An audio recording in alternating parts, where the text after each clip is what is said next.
to my party. We're just getting started. A life is a dream or a nightmare.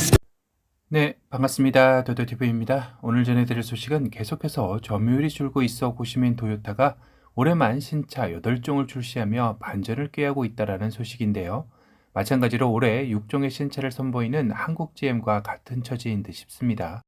이 같은 공격적인 행보를 보이는 데는 올해 들어 일본 브랜드들의 약진이 도화선이 된 듯합니다. 사실상 국내 수입차 시장에서 도요타와 렉서스는 2018년 국내 점유율이 11%를 넘을 만큼 인기가 좋았던 시절도 있었는데요. 하지만 바로 다음 해인 2019년 일본 제품 불매 운동이 시작되며 9%대로 추락하더니 급기야 지난해에는 4%대까지 떨어지는 수모를 겪기도 했습니다. 하지만 올해 들어 최근 한일 관계 회복 조짐이 보이며 도요타의 국내 판매가 늘어나는 지표를 보였다고 하는데요. 도요타의 경우 작년 동월 대비 149%로 증가하며 일본 브랜드가 유럽 브랜드에 이어 모처럼 2위를 차지했다라는 소식이 들렸습니다. 점유율은 10%를 회복한 것인데요. 작년 2위였던 미국 브랜드는 7.1%의 점유율로 3위로 밀려나게 되었네요. 이렇게 일본 브랜드가 약진할 수 있었던 이유는 국내에서도 인기가 좋은 하이브리드 차량이 주요했기 때문인데요. 지난해 국내 하이브리드 차량의 판매량은 처음으로 21만 대를 돌파하며 승승장구를 하고 있죠. 시장 점유율은 16.3%로 휘발유 47.7%, 경유 19.8%에 이은 3위이지만 경유를 턱 밑까지 쫓아온 저력을 보이고 있습니다. 이런 국내 시장의 흐름을 놓치지 않고 도요타는 하이브리드 라인업을 대거 투입하려는 계획인 것 같은데요. 그 중에서도 도요타 프리미엄 미니밴인 알파드가 눈에 들어왔습니다.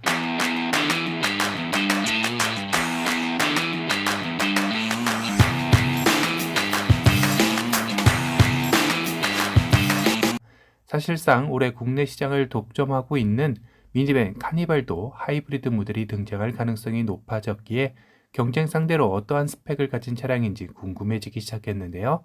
우선 도요타는 세계가 인정한 하이브리드 명가임에는 변함이 없죠. 거기다 프리미엄 미니밴으로 카니발과는 조금 결이 다른 느낌의 모델이라는 차별성이 있습니다. 전면의 모습은 마치 렉서스가 연상될 만큼 조금은 과격한 그릴이 시선을 압도하는데요.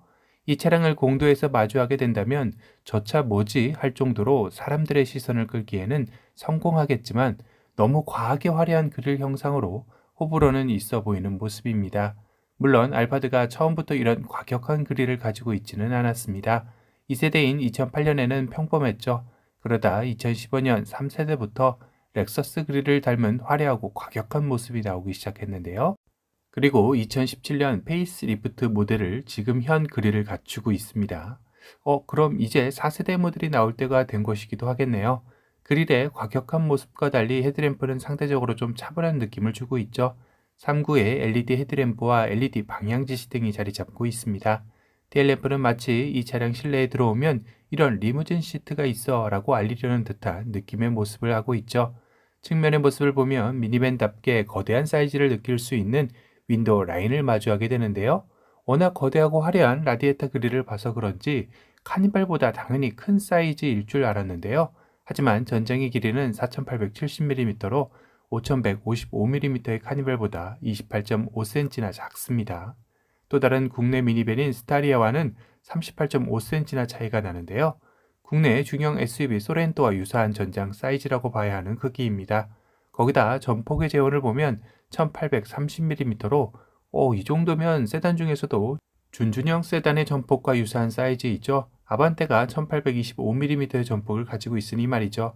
그렇다면 확실히 좁은 골목길이나 주차 시 카니발보다는 메리트가 있어 보입니다. 카니발이나 스타리아의 크기가 부담스러웠던 분들에게는 더할 나위 없이 매력적인 사이즈일 수도 있겠네요. 그런데 차량이 왜 이리 크게 느껴지나 싶었는데 전고가 1905mm로 1775mm의 카니발보다 무려 13cm나 높습니다. 이는 하이리무진 차량과 유사한 높이로 차박시 너무 좋겠네요. 전고가 이렇게 높은 실내는 어떨지 궁금했는데요. 이 차량의 확실한 컨셉을 느낄 수 있는 모습이죠. 일반적인 미니밴의 평범한 모습보다는 확실히 의전용에 가까운 프리미엄 미니밴의 실내 인테리어를 갖추고 있습니다. 확실히 하이리무진급 전고를 가지고 있어서 그런지 실내가 더욱더 광활해 보이는데요. 높은 천정에 달려있는 13.3인치의 TV 모니터와 나파 가죽이 적용된 리무진 시트가 시선을 사로잡았습니다. TV 모니터는 사지로 달고 싶은 마음이 들긴 하는데요. 워낙 현 모델이 사골 모델이다 보니 풀체인지 시 분명 바뀌어서 나오겠죠. 1열 센터페시아와 스티어링 휠, 아날로그 계기판, 10.5인치 인포테인먼트 디스플레이 등 전체적인 느낌도 풀체인지가 시급하다라는 생각이 들긴 하네요. 그래도 천장에는 라운드로 LED 컬러 조명을 넣어 고급스러운 의전 전용 미니밴임을 강조하고 있는데요. LED 컬러 조명은 총 16가지 색상을 선택할 수 있다고도 합니다. 리무진 시트는 사양에 따라 시트는 3가지로 나뉘는데 풀옵션에는 나파 가죽에 적용된 오토만 시트가 탑재되고 중간 사양에는 이그제큐티브 파워 시트가 적용됩니다. 제일 하위 사양에는 릴렉스 캡틴 시트가 적용되어 차이를 두고 있네요. 도요타 알파드는 2.5리터 하이브리드와 3.5리터 가솔린 모델로 나뉘어져 있는데요. 국내 도입은 아마도 2.5리터 하이브리드 차량일 가능성이 높아 보이죠. 7인승과 8인승 모델이 있으며 2륜과 4륜 모델이 존재합니다. 편의 안전 사용으로는 레이더 크루즈 컨트롤, 차선 중앙 유지 기능과 주차 지원 브레이크 보조 시스템, 그리고 보행자 및 자전거 탑승자 등을 인식하는 프리크래쉬 세이프티 기능이 탑재되어 있으며 선행 및 맞은편 상대방 운전자의 안전을 위한 어댑티브 하이빔 시스템 및 오토매틱 하이빔 시스템이 들어가 있습니다. 미니밴인 만큼 필수적인 어라운드 뷰 시스템도 들어가며 국내 팰리세이드에 들어간 디지털 룸미러 기능도 탑재되어 있다고 하네요. 차량의 슬라이딩 도어는 미니밴인 만큼 양쪽 모두 스마트키와 도어 핸들 버튼을 통해 자동으로 슬라이딩 되며 스마트키를 소지한 채로 다가가면 문이 열리는 기능도 들어가 있습니다. 그리고 하이브리드 차량의 장점이죠. 큰 덩치 미니밴임에도 불구하고 최대 18.4km 연비가 너무나 부럽네요. 2.5리터 하이브리드는 14.8km, 3.5리터 V6 가솔린 엔진도 10.2km의 연비를 보여줍니다. 도요타 알파드의 일본 내 가격은 359만 7천엔부터 775만 2천엔으로 하나로 약 3,400만원부터 7,400만원에 판매가 되고 있습니다.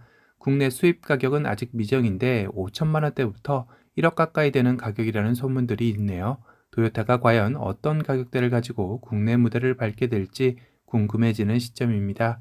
도요타 알파드의 국내 출시 시점은 대략 올 가을인 9월경으로 점쳐지고 있다고 합니다. 아참, 참고로 알파드의 고유 엠블럼은 수출 시 도요타 엠블럼으로 바뀐다고 하는데 굳이 바꾸지 말고 그대로 들여와야 하지 않을까 생각하는 1인 중에 하나입니다. 오늘은 카니발과 또 다른 매력의 미니밴인 도요타 알파드의 국내 출시 소식에 대해 알아봤습니다. 오늘 영상이 도움이 되셨다면 도도튜브 구독 알람 설정 부탁드리고요. 또 다른 신차 소식으로 찾아뵙겠습니다. 지금까지 도도튜브였습니다. 감사합니다.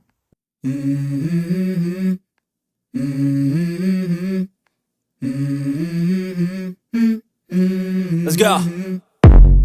I wake up to a little bit of drool on my pillow, feel like it's gonna be a bad day. Yeah, I'm tired of shit, and the coffee ain't hit yet, damn, ain't that great. I don't wanna go to work, cause my boss is a jerk, and I'm not even that paid. I need a change in my life, cause I don't feel alive, and there's nothing that makes me happy. Hold my beer for a minute.